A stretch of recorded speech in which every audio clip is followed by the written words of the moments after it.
Hey guys, M.V.K here, coming to you again. How's everybody doing on their end? As always, welcome back. Welcome back to my world. Apologize for the brightness. My room is completely bright. A lot of sun's coming in. I even closed my blinds, but still just flourishing. But as you can see, guys, I'm here to talk about, finally, I didn't give my thoughts on the teaser for the next live action. What is this? What is this? As of now, the fourth, I believe, fourth or fifth. Six probably DC live action television show entitled Legends of Tomorrow. Look, guys, I still kind of hate that name in a sense. I'm still not too fond of that name, but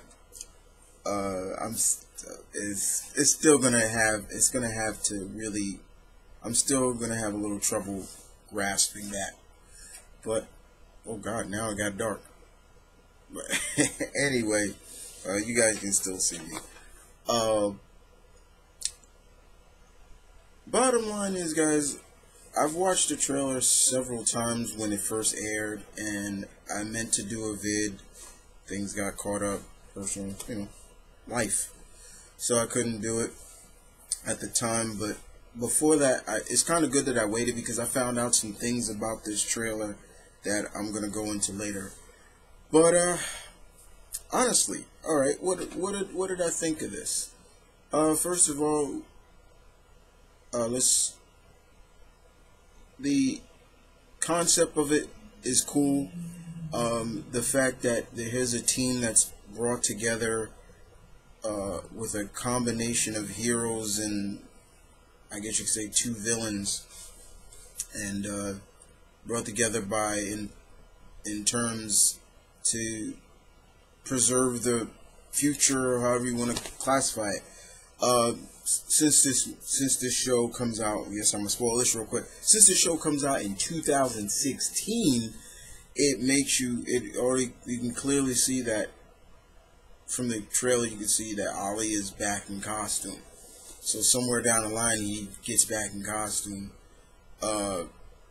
But both of the two main heroes, Green Arrow and Flash, realize that they can't do it alone. It's sometimes they need a team, and unfortunately, we do know somewhere in the future,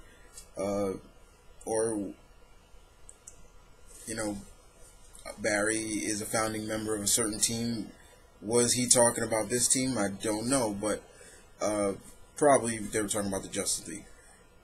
But you can see clearly that this is not a team that's really gonna be, come on, chum. It's more like they're a team of misfits, outsiders. They don't know where they stand with each other.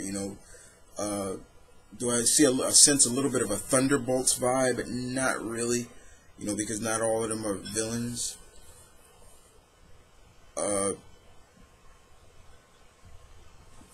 Not all of them are villains, but you clearly see they brought together by a Time Lord known as Rip Hunter, played by Arthur DeVille.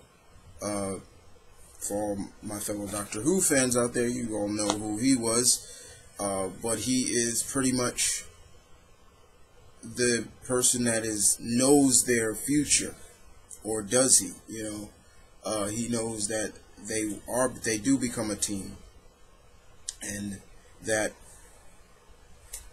they don't just become heroes, they are legends, in the future. So that kind of brings a little bit of a sense of, okay, is he hiding something? Because when I looked at it, I'm like, okay, is he hiding more, or is he telling them the full truth? Now, we've heard Rip Hunter's name drop before in in the season finale of Flash, we actually get a little tease of, you know, him. Well, tease of it in the trailer. But we do get to see the heroes that are going to be a part of this. We get to see, okay, of course, let's start with the villains. Heatwave and Wentworth Miller and Dominic Purcell as Heatwave and Wentworth Miller as Captain Cold. We have Brendan Roth playing the Atom, of course. And we have Firestorm. And we have Hawkgirl, who we did get another glimpse of in the season finale of Flash, and of course the return of Katie Lotz. Kate Lotz, basically coming back as Sarah Lance, and she has been resurrected, as you saw with the Lazarus pits. How, we don't know, but they just show her coming out of the pits, and she's alive. Now, she's going to be White Canary. Now, she's playing the TV version of White Canary. First of all, it's good to see a character that was created by Gail Simone make a debut. Yes, White Canary was created by Gail Simone people. The only difference is that she's not Caucasian. She's actually Asian.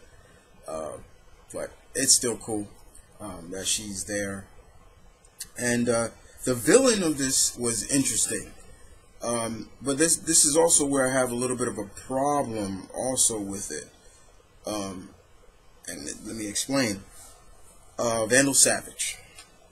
We have the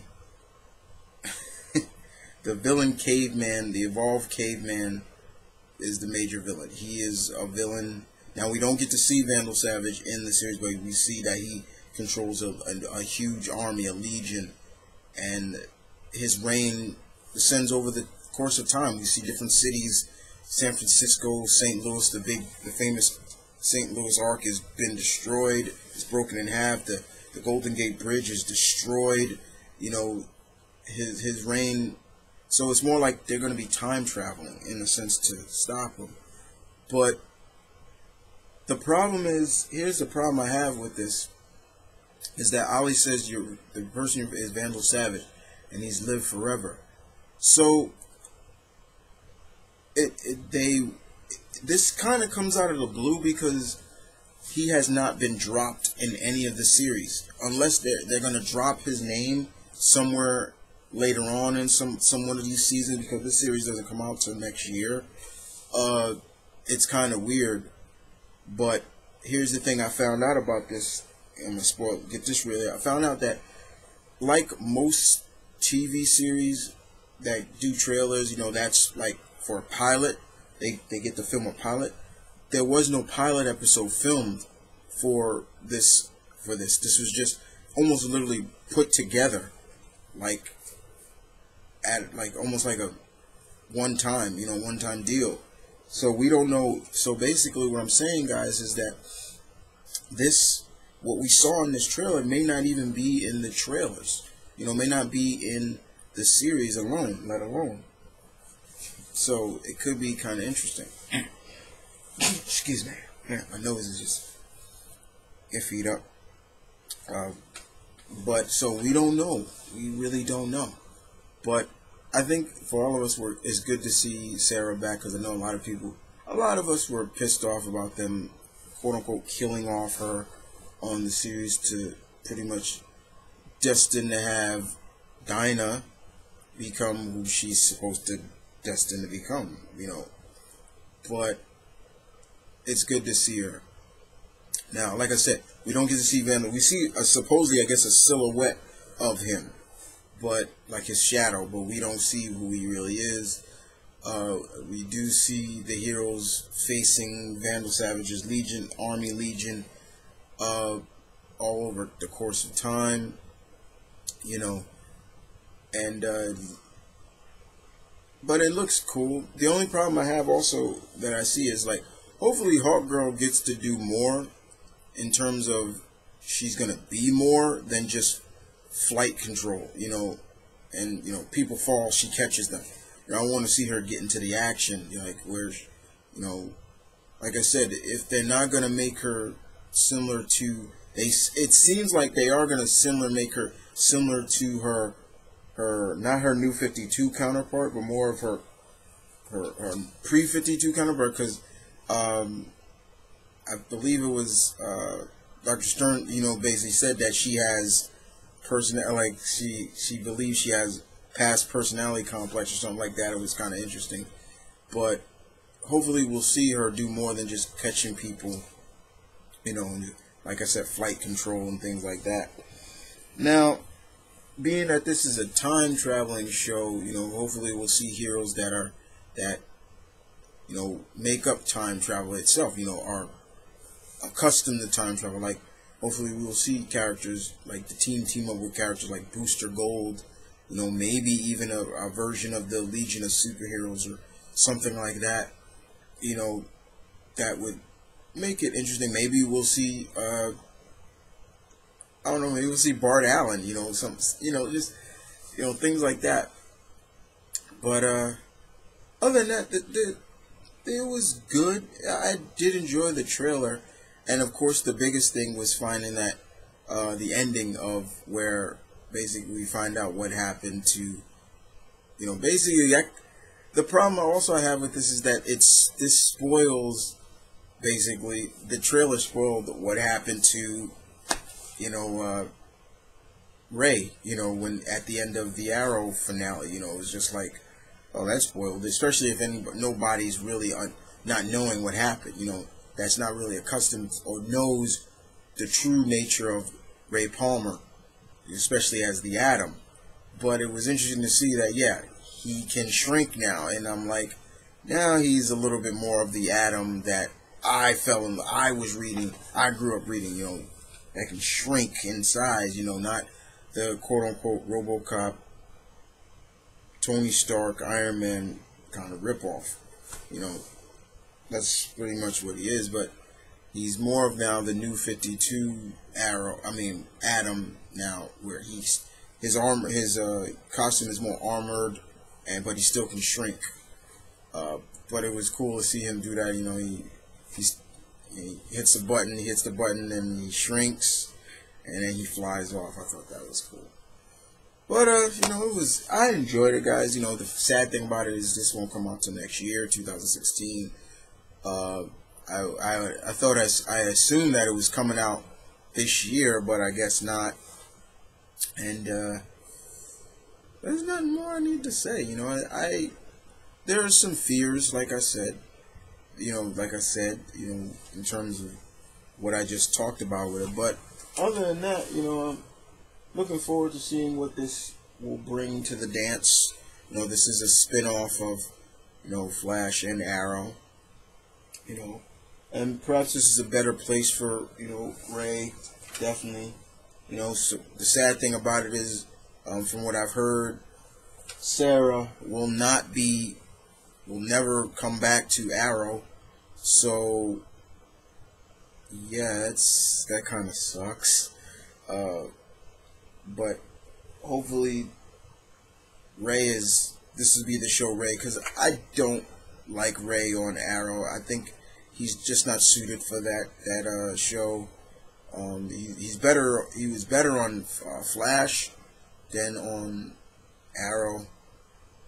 You know, and it's gonna see, you know, will we see, you know, Heat Wave and, you know, Captain Cold maybe betray or double cross the team somewhere in future episodes, you know, where and just like, you know, screw this, you know.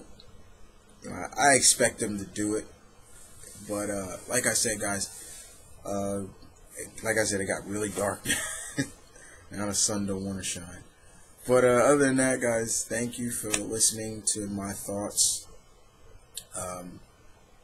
I listened to everybody else's thoughts. I think I got to listen to one more friend's thought or probably two more on this trailer. But other than that, Did enjoy it, but it was amazing to find out that this was not for a pilot episode. This was almost like just put together. You know, it was interesting to find out. But other than that, you guys take care. And this is Mama and Kid saying peace and love. Stay tuned. Keep it real, guys, as always. I will see you guys next time. Ta-ta.